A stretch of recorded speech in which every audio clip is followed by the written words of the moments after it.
గౌరవనీయులు పెద్దలు BRS party అధినేత మాజీ ముఖ్యమంత్రి వర్యులు గౌరవనీయులు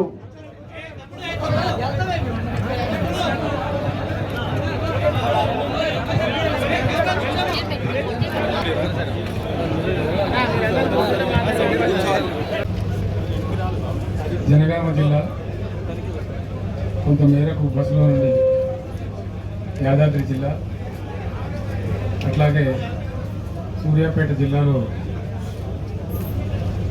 ఎండిపోయినటువంటి పంటలు మా బృందం అంతా నాతో పాటు కలిసి పరిశీలించడం జరిగింది. చాలా చోట్ల రైతులు పాపం కన్నీరు ముందులయ్యి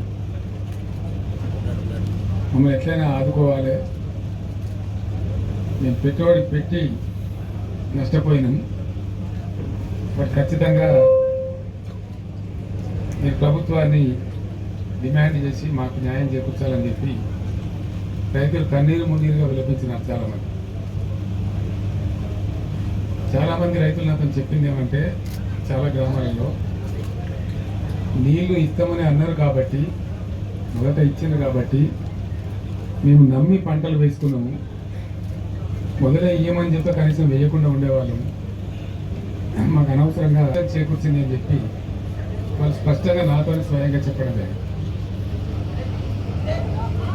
రెండవది ఏంటంటే, గత 10 సంవత్సరాలు 10లో 2-3 సంవత్సరాలు మినహాయిస్తే 7-8 సంవత్సరాలు వ్యవసాయ స్థిరీకరణ అనే ఒక అంశాన్ని కేంద్ర బిందువుగా పెట్టుకొని రైతు బాగుంటేనే రాజ్యం బాగుంటుంది అనేటువంటి ఒక మంచి ఉద్దేశంతో గత బీఆర్ఎస్ ప్రభుత్వం కొన్ని స్పష్టమైన విధానాలు తీసుకొని చర్యలు చెప్పారు. అందులో మీరందరూ కూడా చూసినారు ప్రత్యక్షంగా దాన్ని. ఒకటి, రైతులకు నీరు సరఫరా చేయడం అనేక పద్ధతుల ద్వారా. రెండవది, రైతుకు పెట్టుబడి ఇవ్వడం సరైన సమయంలో. రైతు బంధు అనేటువంటి కార్యక్రమాన్ని దేశంలోనే వినూత్న కార్యక్రమాన్ని మొట్టమొదటిసారి తీసుకొచ్చి టైం మీద అదునుకు వాళ్ళకు అందేటట్టుగా రైతు బంధు పెట్టుబడి సహాయం చేయడం. మూడవది, 24 గంటలు రెప్పపాటు కూడా పోకుండా నాణ్యమైనటువంటి విద్యుత్ సరఫరా చేయడం. నాలుగవది, రైతుల యొక్క పంటలన్నీ కూడా 7,600 పైచిలకు కొనుగోలు కేంద్రాలు రాష్ట్ర వ్యాప్తంగా ఏర్పాటు చేసి ప్రతి గింజను ప్రభుత్వమే కొనుగోలు చేయటం. ఐదవది, రైతులకు అనుకోకుండా ఏదైనా సంభవిస్తే వాళ్ళకి రైతు బీమా ఏర్పాటు చేయటం. ఇటువంటి నిర్దిష్టమైనటువంటి పనులతోని వ్యవసాయ రంగం అద్భుతమైనటువంటి దశ తెలంగాణలో పోయి, దానికి మీరందరూ కూడా సాక్షి. 2014 ముందు 30-40 టన్నుల ధాన్యం కూడా పండించినటువంటి తెలంగాణ, 3,40 లక్షల టన్నుల ధాన్యానికి మించిన తెలంగాణ 3 కోట్ల పైచిలకు ధాన్యాన్ని ఉత్పత్తి చేసి పంజాబ్కే పోటీగా నిలిచి దేశంలో అగ్రస్థానానికి పోయేటువంటి పరిస్థితికి దూసుకొని పోయింది. ఇది కట్టుకథ కాదు, పిట్టకథ కాదు, ఇది నిజంగా ప్రజలందరి సాక్షిగా, మీ అందరి సాక్షిగా జరిగినటువంటి దృశ్యం మనం చూసినటువంటి. చాలా బరువైనటువంటి గుండెతో నేను మాట్లాడుతూ ఉన్నా, బాధ కలుగుతూ ఉంది. ఇంత షార్ట్ పీరియడ్లో వితిన్ 100 డేస్ 110 డేస్లో ఇంత దుర్భరమైన పరిస్థితి చూస్తామని మేము అనుకోలేదు. రైతులు ఇంత ఏడ్చేటువంటి పరిస్థితి పోతారని కూడా అనుకోలేదు. మాకంటే సమాచారాన్ని బట్టి, అందినటువంటి సమాచారాన్ని బట్టి 100 రోజులలో 200 మంది రైతులు ఆత్మహత్య చేస్తున్నారు. కొందరు కరెంటు షాకులతో, కొందరు ఆత్మహత్యలు వెరసి 100 రోజుల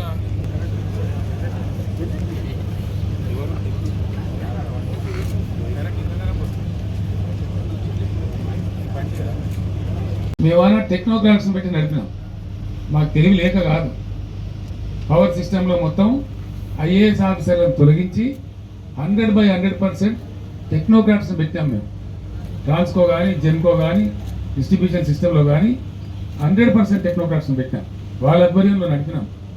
వాళ్ళకి తెలుసు ఎట్లయితే బాగా నడపచ్చని తెలుసు వాళ్ళకి, కాబట్టి సమర్థవంతంగా నడిచింది. వీళ్ళు ఐఏఎస్ ఆఫీసర్లు మొత్తం తెచ్చిపెట్టి వానికి పట్టదు, నా మంత్రులకు పట్టదు, తీరికలు లేవు వీళ్ళకు. రాజకీయాల కోసం తీరికలున్నాయి కానీ ప్రజల అవసరాల కోసం తీరికలు లేవు. రైతు బంద్ వేయడానికి తీరిక లేదు. మేము రైతు బంద్ వేస్తే వారం 10 రోజుల్లో వేసేవాళ్ళం, within 10 days in all the stretches. మొదలు పెట్టినామంటే 10 days, మ్యాక్సిమం ఎప్పుడైనా 12 days అందరు రైతులకు పడిపోయి. ఇప్పుడు వీళ్ళు అనుమానాలు కలిగించి 5 ఎకరాలకు ఇస్తామని, 3 ఎకరాలకు ఇస్తామని, 7 ఎకరాలకు ఇస్తామని, ఇది పెద్ద విజయం సాధించినట్టు, తోకమట కథ చేసినట్టు, అదేదో గొప్ప డంబాసారం అన్నట్టు, అదేదో వేస్ట్ పథకం అన్నట్టు వీళ్ళు ఇష్టారీతిగా మాట్లాడుకుంటా. నేను మాట్లాడలేదండి, ఇది 4వ నెల కాబట్టి నాకు గొంతు చెప్తా ఉన్నా. ఎవడైనా కొత్తగా గెలిస్తే వాళ్ళకి టైం ఇస్తాం, 2 months, 3 months, 4 months టైం ఇస్తాం. వాళ్ళు కూడా సర్దుకోవాలా, అర్థం చేసుకోవాలా, అవగాహన చేసుకోవాలి. ఇలా మంచినీటి పథకం ఏందండి Bhagiratha, what is wrong with it? అద్భుతంగా నడిపినమే 5 ఏళ్ళు 6 ఏళ్ళు బ్రహ్మాండంగా ప్రతి ఇంటికి నల్లతో నీళ్ళు వచ్చినాయే, రాలేదా? మళ్ళీ ఇయ్యాలి ఎందుకు? ఆనాడు ఒక బిందె కనిపించిందా? హైదరాబాద్ నగరంలో కానీ, బయట ఊళ్ళల్లో కానీ, గ్రామాలలో కానీ ఒకరైనా ఒక ట్యాంకర్ కనబడ్డదా? ట్యాంకర్ల బిజినెస్ కనబడ్డదా? ఇవాళ ట్యాంకర్ కొనుక్కునే దిస్థితి ప్రజలకు ఎందుకు వచ్చింది? బిందెలు బట్టి మోసుకునే పరిస్థితి తెచ్చినటువంటి కారకులు ఎవరు? ఇవాళ ఆ అసమర్థులు ఎవరు? ఇవాళ గవర్నమెంటు, ముఖ్యమంత్రి, మంత్రులు కాదా? మీరు సమీక్ష జరిపినరా? కనీసం పట్టింపు ఉన్నదా వీళ్ళకు? వ్యవసాయం ఏం జరుగుతూ ఉందని సమీక్ష ఉందా? ఇవాళ పంటలు ఎండినాయి. నాకుండే సమాచారం మేరకు 15 లక్షల పైచిలకు ఎకరాల పంటలు ఎండుతూ ఉన్నాయి. పంటలు ఎండని జిల్లానే లేదు, పంటలు ఎండనటువంటి జిల్లానే లేదు. ఒక నల్గొండ జిల్లాలోనే సాగర్ ఆయకట్టు మిగతాయి కలుపుకుంటే 3.5 లక్షల నుంచి 4 లక్షల మధ్య పంట ఎండిపోతా ఉంది. అన్ని నియోజకవర్గాలు ఎండుతూ ఉంది. ఆలేరు నియోజకవర్గాలు ఎండుతూ ఉంది, భువనగిరిలో ఎండుతూ ఉంది, తుంగతుర్తిలో ఒక 25,000 ఎకరాలు. ఈరోజు రైతులు చెప్పినారు, వాళ్ళు చెప్పిన లెక్క నాకు నేను కళ్ళతో చూసిన లెక్క. ప్రతి ఊరికి 200, 300, 400 ఎకరాలు ఎండుతూ ఉంది. ఇవాళ సూర్యాపేటలో ఒక 20-24 ఎకరాలు ఎండుతూ ఉంది. భయంకరంగా సాగర్ ఆయకట్ల కూడా చాలా తీవ్రంగా ఎండిపోయింది పంట. ఎందుకండి? ఏం కారణం చేత ఎండబెట్టింది మీరు సాగర్ ఆయకట్లో? ఈ రోజు కూడా నాగార్జున సాగర్లో even today when I'm speaking to the press, MDDL కంటే అబోవ్గా 7 TMC వాటర్ ఉంది. ఎండిడిఎల్ కింద కూడా మనం వాడుకోగలిగిన మరో 7 TMCల వాటర్ ఉంది. 14-15 TMCల వాటరు ఇప్పుడు కూడా సాగర్లో వాడుకోగలిగే పరిస్థితి ఉంది. ఆనాడు కూడా ఈ బోడగుండ KRMB ఉండే. KRMB అంటే ఎవడండి? వాడు సూపర్ బాసా? వాడు 2 రాష్ట్రాల మధ్య నీటి పంపిణీకి సమన్వయకర్త అంతే. వాడే మనకు బాస్ కాదు కదా. వారికి అప్పచెప్పి టోటల్ ప్రాజెక్టును తక్కువగా, తెలివిహీనంగా ఆ కేంద్ర మంత్రి తీయగపులో మాట్లాడితే KRMB చేతిలో మొత్తం అధికారాన్ని అప్పచెప్పి ఇలా నాగార్జున సాగర్ కట్ట మీదకి ఎక్కలేనటువంటి దుస్థితిని తీసుకొచ్చిన అసమర్థ ప్రభుత్వం ఎవరండి? ఎప్పుడు మమ్మల్ని కూడా KRMB నిరోధించేది, మేము దటాయించేది వాళ్ళని. మాకంటే ఆంధ్ర ఎక్కువ తీసుకున్నది పోయిన 2-3 సంవత్సరాలలో. మా క్యారీ ఫార్వర్డ్ ఇవ్వాలి, మాకు రైట్ ఉన్నదని చెప్పి వాడు ఆపిన తూములు లేపి 4 తాళ్ళు 3 తాళ్ళు ఇచ్చినాం. 8 పంటలు నాగార్జున సాగర్ కింద ఒక ఎకరం కూడా ఎండ లేకుండా పండించినాం. దాదాపు 18 పంటలు కొన్ని వర్షాలతోని దాదాపు 8 సంవత్సరాల పాటు ఎండ దిగలే, ఒక ఎకరం కూడా ఎండనీయలే. ఇవాళ ఎందుకు 1 లక్షల ఎకరాలు ఎండిపోయింది సాగర్ కింద? ఎందుకు అల్లాడుతున్నది రైతాంగం? ఇది బాధ కాదు రైతులది. చిల్లర కాయగూరకుడు మాటలు, పూట గొప్ప PR స్టంట్ పెట్టి అని లంగా ముచ్చటి ప్రచారం చేసి ప్రజలు పట్టరా? చేద్దాం, బతుకు చేద్దాం రాజకీయాలు. మేము కూడా చాలా చేసినాం, చాలా మందిని పాత్ర పెట్టాం, చాలా మందిని ఎత్తినాం, చాలా మంది ఎక్కినాం, మేము గద్దెలు ఎక్కినాం. 10 సంవత్సరాలు మేము కూడా పరిపాలన చేసినాం. అదంతా పెద్ద గొప్ప విషయం కాదు. అధికారం వస్తూ ఉంటుంది, పోతూ ఉంటుంది, నథింగ్ గ్రేట్ అబౌట్ ఇట్. కానీ ప్రజలు ఎక్కడ పోవాలి? నీ రాజకీయం నా రాజకీయం అంతా ప్రజలు కదా, ముఖ్యంగా రైతాంగం కదా, గ్రామాలు కదా. పట్టుకొమ్మల్లాగా ఉన్న పల్లెసీమలలో ఎలా బోరు బండ్ల హోరు వినిపిస్తూ ఉన్నది. బంద్ అయినాయి బోరు బండ్లు. గత 8 నెలలుగా బోరు బండి కనవలే. అడ్రస్ లేకుండే. కరెంటు వైండింగ్ మోటార్లు మళ్ళీ అద్భుతంగా రోజుకు 20-30 మోటార్లు వైండింగ్ చేస్తా ఉన్నాయి. అవి కనబడలే, మాయమైపోయినాయి. తెలంగాణ రాష్ట్రం నుంచి జనరేటర్లు అమ్ముకునే దుకాణాలు పారిపోయినాయి. ఇన్వర్టర్లు, కన్వర్టర్లు, స్టెబిలైజర్లు అమ్ముకునే దుకాణాలు దివాలా తీసినాయి తెలంగాణలో. మళ్ళీ ఇవాళ అవి కొనే దుస్థితి ఎందుకు వస్తూ ఉన్నది ఈ రాష్ట్రంలో? మిషన్ భగీరథ దాన్ని పట్టించుకున్న నాదుడే లేడు. నేను ఒక 2-3 జిల్లాల ఇంజనీర్లు అడిగిన, ఏమరా నాయన ఏందిది, మీరే కదా నిర్మించింది మీరే, నడిపింది మీరే, ఏమైందంటే సార్ దీంట్లో అసలు కిటుకు వేరే ఉన్నది, అడిగేవాళ్ళు లేడు. అప్పుడు మీ ఆఫీసులో స్మితా సబర్వాల్ గారు సెక్రటరీ గారు సపరేట్గా ఉండ్రి, దీని మీద ఎవ్రీ డే దీని మీద మానిటరింగ్ ఉంటుండే. ఎక్కడైనా కూడా గద్దలాగా వచ్చి వాలి అందరు ఇంజనీర్లను తీసుకొచ్చి టాప్ టు బాటం కూర్చోబెట్టి సమీక్ష చేస్తూ ఉండే, బ్రహ్మాండంగా జరుగుతూ ఉండే. ఒక చిన్న పైప్ ముక్క పోతే కూడా తెల్లారి లోపల వేసేవాళ్ళు. ఇవాళ 15 రోజులు కూడా పడుచుకునే వాళ్ళు లేడు. అజమాయిష్ కొనబడింది అని చెప్తున్నారు వాళ్ళు. రెండవది ఏం చెప్తున్నారు, మిషన్ భగీరథ నీళ్ళు కరెక్ట్గా రావాలంటే మంచి వాల్యూమ్ ఉండే కంటే మంచి హై క్వాలిటీ పవర్ 23 గంటలు కనీసం ఉండాలి, నిరంతర విద్యుత్ సరఫరా ఉండాలి. ఈ ప్రభుత్వం యొక్క తెలివి తక్కువతనం వల్ల మళ్ళీ ఇలా లక్షల మూటలు కాలుతా ఉన్నాయి తెలంగాణ. లక్షలు, వేలు కాదు. ఒక్కొక్క రైతు మూటలు 2 సార్లు 3 సార్లు కూడా కాలుతా ఉన్నాయి. ఆరాటానికి పాపం వాళ్ళు ఏం చేస్తారు, పుట్టకొచ్చిన చేను, ఈంతున్న చేను ఇక వండుతామేమో, 4 గిన్నెలు వండితే బతుకుతామేమో అని చెప్పి కొత్తగా బోర్లు వేయటం, వాగులలో చెలుమలు తీయటం, వరద కాలువలలో చెలుమలు తీయటం, క్రేన్లతో పూడికలు తీయడం, మాయమైన అన్ని మళ్ళీ ప్రత్యక్షమైనవి 100 రోజులకే. మాయమైన ట్యాంకర్లు ప్రత్యక్షమైనవి, మాయమైన బిందెల మూత ప్రత్యక్షమైంది, మాయమైన మంచినీళ్ళ కొరత ప్రత్యక్షమైంది, మాయమైన కరెంటు కొరత ప్రత్యక్షమైంది, మాయమైనటువంటి క్రేన్లు ప్రత్యక్షమవుతున్నాయి పూడికలు తీయడానికి, మాయమైన బోరుబావులు మళ్ళీ హోరెత్తుకుంటూ తిరుగుతూ ఉంది. ఇంత లోపలనేనా జర కేసీఆర్ గల్మ దాటంగానే కట్టేసినట్టే బంద్ అయితే ఏమన్నట్టు? ఎందుకు జరుగుతున్నట్టు పరిణామాలు? నేను జోక్గా చెప్తానండి, దయచేసి ఇది సమాజం యొక్క విషయం, ప్రజల యొక్క విషయం. ఇంకా 3 నెలలు గడవాల, జూన్ చివరికి పోతే తప్ప మళ్ళీ ఈ ఊటలు రావు. అది భగవంతుడు మన్నించి మంచి వర్షాలు కురిస్తే ఏ జూలై 15కో 20కో మనకు మళ్ళీ ఊటలు వస్తాయి. వర్షాలు భారీగా కురిస్తే అప్పుడు భూగర్భం మళ్ళీ జలంతో నిండితే అప్పుడు వస్తాయి. దాదాపు ఇంకో 3 నెలలు 3.5 నెలలు ఇంకా ఎంత భయంకరమైతుంది పరిస్థితి. దానికోసం మాట్లాడవలసి వస్తూ ఉంది. నేను బాధతో మాట్లాడుతాను, దుఃఖంతో మాట్లాడతాను. అద్భుతమైన మంచినీళ్ళ సదుపాయం ఉన్న తెలంగాణ నా కళ్ళ ముందే 100 రోజులలో ఇంత నాశనం అవుతుంది.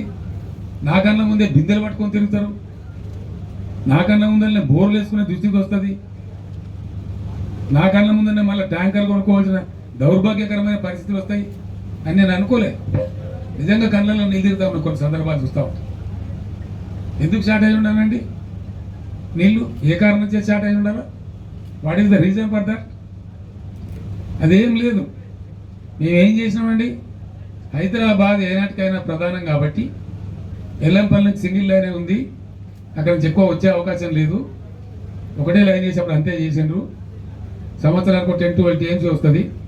కృష్ణ నుంచే ఫేజ్ ఉందని చెప్పి సాగర్లో డెడ్ స్టోరేజ్ ఉంటుందని, 100 టీఎంసీల పైకి డెడ్ స్టోరేజ్ ఉంటుందని పాత అక్కంపల్లి మీద ఆధారపడకుండా 1450 కోట్లతో మేము సుంకిశాల ప్రాజెక్ట్ కూడా మంజూరు చేసినాం. అది కూడా ఆల్మోస్ట్ దగ్గర పడ్డది. 70-75% పనులు అయిపోయినాయి మా ప్రభుత్వం పోయినట్టుకే. నేను మన కాంట్రాక్టర్ని అడిగిన, ఏమైనా ఎంతవరకు వచ్చింది పని అని అడిగితే, సార్ ఈ గవర్నమెంట్ చేయమని చెప్తే మేము 2 నెలలు 3 నెలలు చేసి అందిస్తాం సార్ అని చెప్తున్నారు వాళ్ళు. ఒకసారి అది మళ్ళీ కలిసిందంటే బ్రహ్మాండంగా అసలు నీటి సప్లైకి డోకా ఉండదు. సాగర్లో పూర్తి స్థాయి నీటి మట్టం వాడుకునేటువంటి పరిస్థితి ఉంటుంది. అడవులు పిచ్చి ప్రచారం చేసుకుంటా ఎంతసేపు విపక్షాన్ని బదనాం చేయాలి, గత ప్రభుత్వాన్ని బదనాం చేయాలని ఒక చిల్లర, చాలా చీప్ టాక్టిక్స్ తప్ప ఏం కనపడతలేదు. మేము ఆనాడు జిల్లాలో చాలా జిల్లాలో నేనే స్వయంగా పోయి పరిశీలన చేసి ఏంది ఎంతవరకు జరిగిందని చెప్పి నిజంగానే ఘోరంగా దెబ్బతింది. 100% పంట పోయింది. కానీ పంట నష్టం ఇచ్చే పరిస్థితి ఏంది? ఆ రోజు వరకు కూడా కేంద్ర ప్రభుత్వం నివేదిక పెట్టాలి, ఆ తోకగాలు రావాలి 3 నెలలకు, వాడు వచ్చే వరకు ఏమి ఉండదు, వాడు ఉల్టా రిపోర్ట్ రాయాలి, వాడేమి ఇయ్యాడు, వీడు తీసుకోడు, రైతుకు అందదు. దాంతో నేనే నిర్ణయించి రైతులు బలపడుతున్నారు కాబట్టి తెలంగాణ రాష్ట్రంలో మంచిగా అవుతున్నారు కాబట్టి మళ్ళా వాళ్ళ పరిస్థితి దిగజారద్దని చరిత్రలో ఎప్పుడు లేని విధంగా ఎకరానికి 10,000 రూపీస్ ఇచ్చాను నేను, ఇన్స్టెంట్ శాంక్షన్. అంత వెరీ డే ఆ పొలంలో నిల్చుండే అనౌన్స్ చేసి 5-6 రోజుల లోపల వాళ్ళకి నష్టపరిహారం అందజేసిన. ఈ తుంగతుర్తి కార్పొరేట్ ఇచ్చిన మొత్తం దాదాపు 149 కోట్ల రూపాయలని పంపిణీ చేసినాం ఇమీడియట్గా రైతులకు. అదే విధంగా 149 crores ఇచ్చినాం.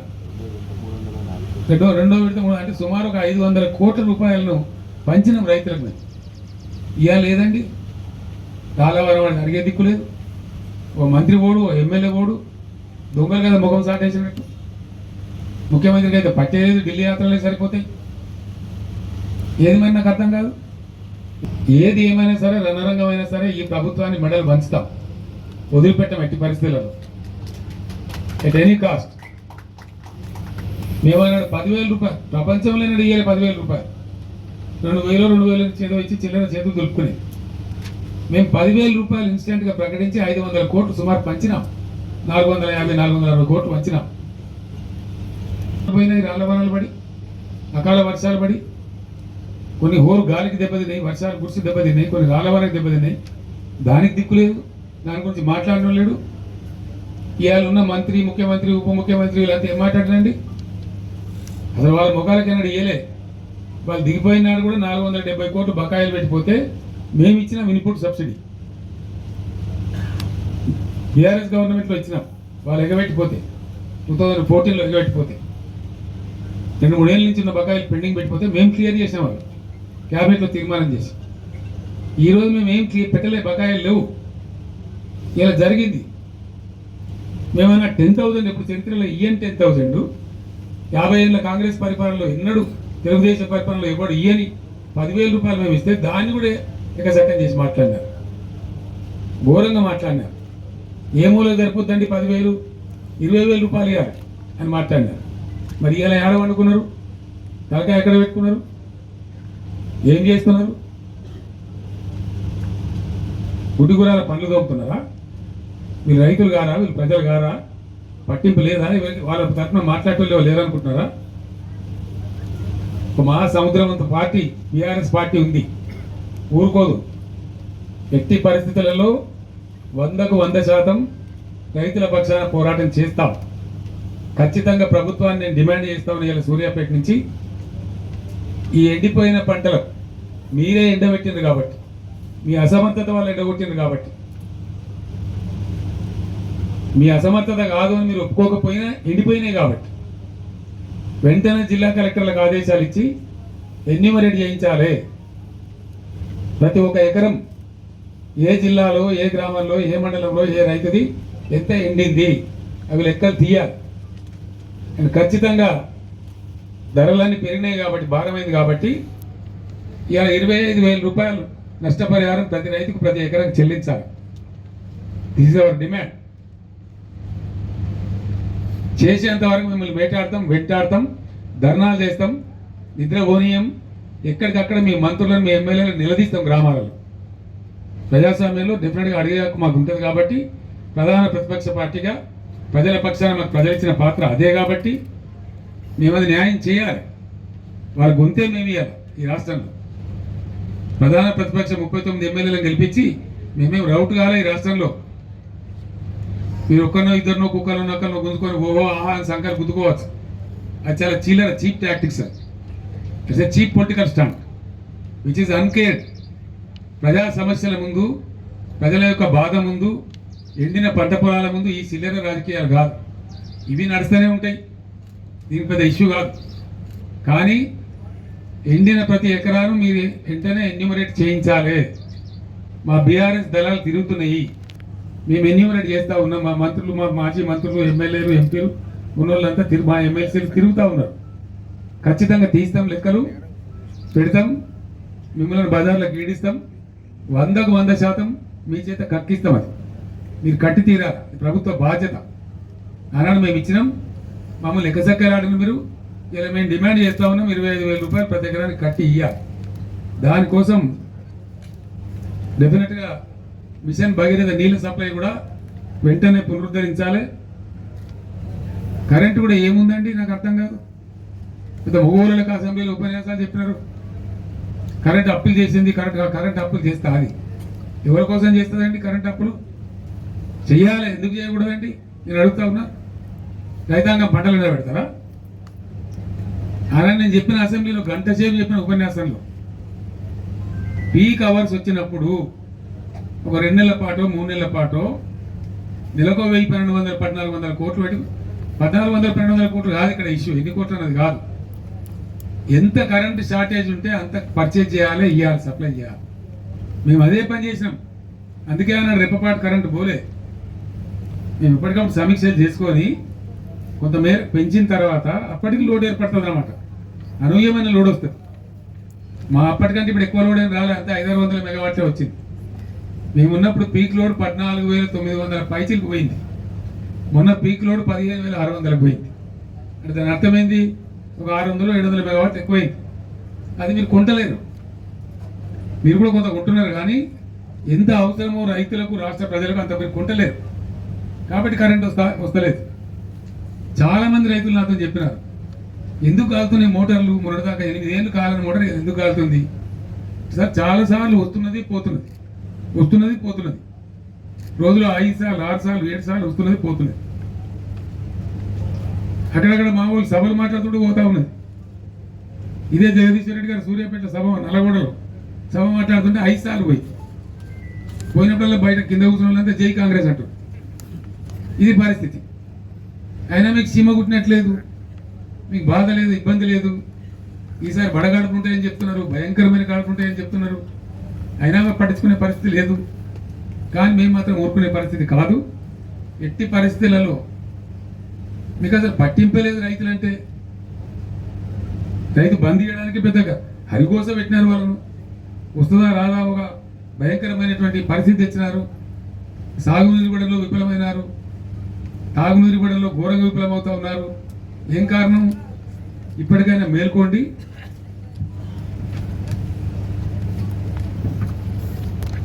Nine has gone, Mr. Chief Minister. Where are you sleeping? I am asking you. ఎప్పుడు పోయింది? December 9.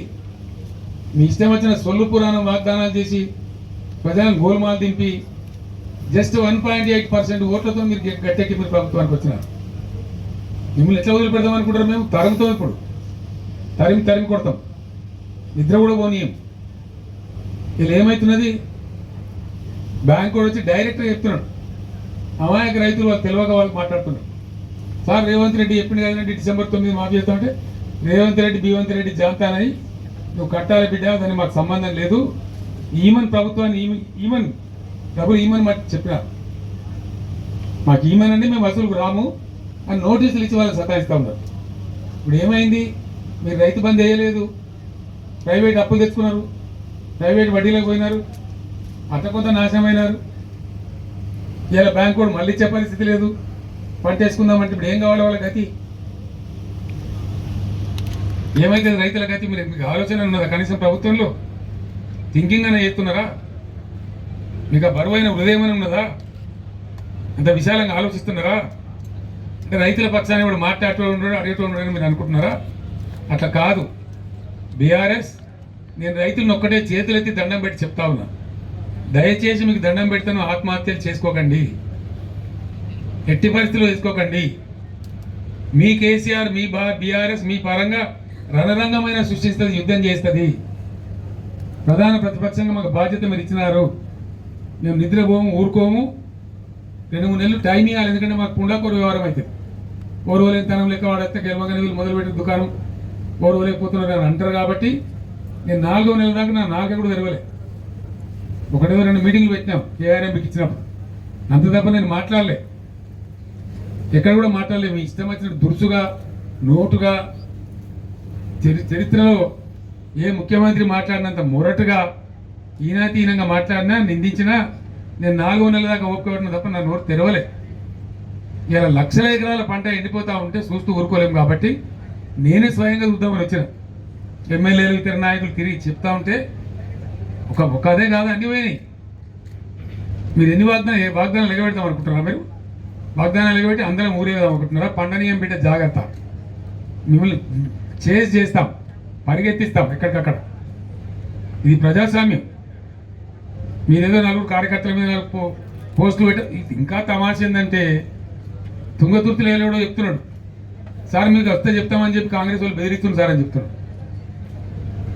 రైతులంటే బెదిరి కేసీఆర్ పర్యటనలు వచ్చి వాళ్ళు చెప్పొద్దట, షికాయత్ చేద్దాడు, వాళ్ళకి కలిగిన బాధ కూడా చెప్పుకోవద్దట, సోషల్ మీడియాలో పోస్టులు పెట్టొద్దట, పోలీసులు పోయి బెదిరిస్తున్నారు. నేను పోలీసు సోదరులు కూడా విజ్ఞప్తి చేస్తా ఉన్నా, ఇది ప్రజాస్వామ్యం, ప్రజలు ఉంటారు కదా, ప్రజల బాధలు ఉంటాయి, డెమోక్రసీలో మీరు అతిగా పోవద్దండి అనవసరంగా. ఎవరు పర్మనెంట్ కాదు, మనం మేము కూడా 10 years ఉన్నాం. 10 yearsలో మేము బంద్ చేస్తే కాంగ్రెస్ నశానికి కూడా ఉండకపోతుండే, ఒక్కడు మిగలకపోతుండే. మేము ఈ దుష్ప్రవర్తన చేయలే. మేము అహోరాత్రులు రాత్రి మొదలు రాష్ట్రము, రాష్ట్ర ప్రజలు, నీళ్లు, మంచినీళ్లు, కరెంటు, మెడికల్ కాలేజీలు, జూనియర్ కాలేజీలు, రెసిడెన్షియల్ స్కూళ్ళు, వాటి మీద మా మీద కరగబెట్టినాం. మేము అవన్నీ నిలబెట్టినాం, చూపెట్టినాం, ప్రజల కళ్ళ ముందు ఉన్నాయి ఇప్పుడు అవన్నీ. మేము గాలి మాటలు చెప్తలేము. 10 ఏళ్ళు మా హృదయాన్ని, మా మెదడును, మా సమయాన్ని ఖర్చు పెట్టి మేము ఆ పని చేసినాం. రాత్రి బావులు కష్టపడ్డాం, నీళ్లు తెచ్చినాం, కరెంటు తెచ్చినాం, మంచినీళ్ళు తెచ్చినాం, రెసిడెన్షియల్ పాఠశాలలు తెచ్చినాం, సంక్షేమ కార్యక్రమాలు చేసినాం, ఉన్నోని లేనోని అందరినీ కడుపులో పెట్టి కంటికి రెప్పలాగా చూసుకున్నాం. అదే ప్రజలకి ఇలా మీరు మోసం చేస్తామంటే ఊరుకోం. మీరేం చెప్పిండ్రు, 2 లక్షల రుణమాఫీ ఏమైంది, ఎందుకు మీరు స్పందిస్తలేరు, ఎప్పటికి చేస్తారు, ఎందుకు చెప్తలేరు, బ్యాంకుల నుంచి ఎందుకు మాట్లాడతలేరు, బ్యాంక్ నోటీసులు ఇస్తే మంత్రులు, ఎమ్మెల్యేలు, ముఖ్యమంత్రి ఎందుకు మౌనం పాటిస్తున్నారు, దానికి సమాధానం కావాలి. మేము రైతాంగం పక్షాన, ప్రజల పక్షాన అడుగుతా ఉన్నాం. మళ్ళా పంటలు వేసుకోవాలి, ఇప్పుడు ఎండినా మళ్ళీ వేసుకోవాలి, రైతులు ప్రిపేర్ కావాలి, తెచ్చిన బాకీలు కట్టాలి, కాలిపోయిన మోటార్ల పైసలు బాకీలు తెచ్చిన అవి కట్టాలి, బోర్లు తగ్గితే లక్షలు ఖర్చు అయిన రైతులకు అవి కట్టుకోవాలి. ఇది బ్యాంక్ ఓన్ బాధ. అక్కడ మోటార్లు కాలుడు, ఇటు బ్యాంకులు బాధలు పెట్టుడు, ఇటు వడ్డీ వ్యాపారులు బాధలు పెట్టుడు, ఇవన్నీ ఒక పక్క. ధాన్యం కొనుగోలు మేము 7,600 పైచీల కేంద్రాలు పెట్టాం. ఎన్ని కేంద్రాలు పెడతారో ఇప్పటికి చెప్తలేరు, రేపటి నుంచే కొనుగోలు అన్నారు. ఫస్ట్ ఏప్రిల్ నుంచి ఏప్రిల్ పూలు చేద్దాం అనుకుంటున్నారు ప్రజలను. ఏం చేద్దాం అనుకుంటున్నారు? ఎన్ని పాత కేంద్రానికి ఒక కేంద్రం తక్కువ పెట్టినా ఊరుకోము. పోయిన పంట పోను, కొత్త పంట వస్తుంది కాబట్టి ఆ వచ్చే పంటకు 500 బోనస్ కట్టి తీరాలి. ఎట్టి పరిస్థితులలో మిమ్మల్ని వేటాడతాం. 500 రూపాయల బోనస్ ఇస్తామని మీరు చెప్పినారు, అన్ని పంటలకు ఇస్తామన్నారు, లిస్టు ప్రకటించినారు, మేనిఫెస్టో ఉంది. ఖచ్చితంగా ప్రతి పంటకు మీరు బోనస్ ఇవ్వాల్సిందే. వరి వస్తున్నది కాబట్టి వెంటనే 500 రూపాయల బోనస్ ఇవ్వాలి. దానికోసం అందరూ అన్ని జిల్లాల బీఆర్ఎస్ నాయకులకు నేను మనవి చేస్తా ఉన్నా. 2వ తేదీ నాడు, ఏప్రిల్ 2 నాడు జిల్లా కలెక్టర్లకు రైతుల పక్షాన మెమోరాండంలు సమర్పించండి. 500 బోనస్ ప్రభుత్వం ఇవ్వాలని చెప్పి మీరు ఇవాళ జిల్లాల వాళ్ళు జిల్లా కలెక్టర్లకు మెమోరాండం ఇవ్వండి. అదే టైంలో ఏప్రిల్ 2వ తేదీ శాసనసభ్యులు, శాసన మండలి సభ్యులు ప్రభుత్వానికి హైదరాబాద్లో మేము కూడా అక్కడ విజ్ఞాపన ఇస్తాం. మేము ప్రజల తరఫున డిమాండ్ చేయాలి కాబట్టి, ఆ రికార్డు ఉండాలి కాబట్టి 2nd నాడు మేము కూడా అక్కడ ఇస్తాం. మీరేమో జిల్లాలలో ఇక్కడ నాయకులు అక్కడ ఇవ్వండి. బోనస్ ఇస్తారా ఇవ్వరా వీళ్ళకి తెలుస్తుంది కాబట్టి 6వ తేదీ, ఏప్రిల్ 6వ తేదీ నాడు అన్ని నియోజకవర్గ కేంద్రాలలో 500 రూపాయల బోనస్ ఇవ్వాలని చెప్పి ఖచ్చితంగా దీక్షలు చేయండి. 1 డే దీక్ష, నిరాహార దీక్షలు అవసరం లేదు. ఈ తోలుమందం ప్రభుత్వానికి కడుపుండే తినే కూర్చొని దీక్ష చేయండి చాలు. వీళ్ళ కోసం మనం ఉపవాసం ఉండే అవసరం లేదు. మంచిగా టిఫిన్ తిని లంచ్ తిని కూర్చొని దీక్ష చేయండి, నినాదాలు చేయండి. ఆ ప్రకారం బోనస్ ఇవ్వని చెప్పి నిరసన దీక్షలు కూడా చేస్తాం. ఆ తర్వాత కళ్ళాల దగ్గర కూడా మేము ఎండగడతాం. కొనుగోలు కేంద్రాల దగ్గర మేము నిలదీస్తాం. డెఫినెట్గా బోనస్ ఇచ్చేదాకా మిమ్మల్ని వదిలిపెట్టే ప్రశ్న లేదు. దయచేసి రైతాంగానికి నేను మరొకసారి అప్పీల్ చేస్తా ఉన్నా, ఆత్మహత్యలు చేసుకోకండి. ఏం మునిగిపోదు. మీరు ఇప్పుడున్న అసమర్థులు శాశ్వతం కాదు. మీ పక్షాన మేమున్నాం, పోరాడతాం, బ్రహ్మాండంగా పోరాడతాం. కాబట్టి దయచేసి మీరు ఆత్మహత్యలు చేసుకోవద్దు. ఎట్టి పరిస్థితులలో ఏం కానీయం. మేము ప్రతిపక్షంలో ఉన్నా, ప్రభుత్వంలో ఉన్నా, మీరు ఇచ్చిన తీర్పును శిరసావించి మీకోసం సేవ చేయడానికి ఉన్నాం. బీఆర్ఎస్ పార్టీ బ్రహ్మాండంగా పనిచేస్తాం. కాబట్టి ఏం ఇబ్బంది పడాల్సిన అవసరం లేదు. రాజకీయాలు ఎక్కువ నడుతూనే ఉంటాయి. రాజకీయంగా ఒక పక్క జరుగుతూనే ఉంటాయి, కానీ ఈ పని కూడా ఒక పక్కన చేస్తూనే ఉంటాం. దీన్ని వదిలిపెట్టే ప్రశ్న లేదు. కాబట్టి ఎట్టి పరిస్థితులలో ప్రభుత్వ పక్షాన ఉంటాం. కాబట్టి దయచేసి రైతు సోదరులకు నా విజ్ఞప్తి, అందరం కలిసి యుద్ధం చేద్దాం. మీరు రెడీగా ఉండండి, సిద్ధంగా ఉండండి. ఎక్కడికక్కడ ప్రజాస్వామ్య పద్ధతిలో మనకు హక్కు ఉంది కాబట్టి ఫైట్ చేద్దాం, యుద్ధం చేద్దాం. వాళ్ళు ఇచ్చిన వాగ్దానాలు అమలు చేసేదాకా, ప్రతి ఒక్క వాగ్దానం అమలు చేసేదాకా వెంటబడి తరిమి చేయించుదాం. లేకపోతే గద్దె దిగుమని చెప్పుదాం చేత కాకపోతే. ఆ విధంగా ముందుకు పోరాడదాం, మన హక్కులు సాధించుకుందాం. కానీ మీరు మాత్రం ఆత్మస్థైర్యం కోల్పోయి ఎటువంటి పరిస్థితులలో దయచేసి ఆత్మహత్యలు చేసుకోవద్దు, నిరాశకు గురి కావద్దు. ధైర్యంగా ఉండండి. మీ పక్షాన బీఆర్ఎస్ ఉంది, కేసీఆర్ ఉన్నాడు, ఎవ్వలేం ఆగం కాలేదు. కాబట్టి ముందుకు పోదాం, పోరాటం చేద్దాం. ఆ రకంగా ముందుకు పోదామని తెలియజేస్తా ఉన్నా.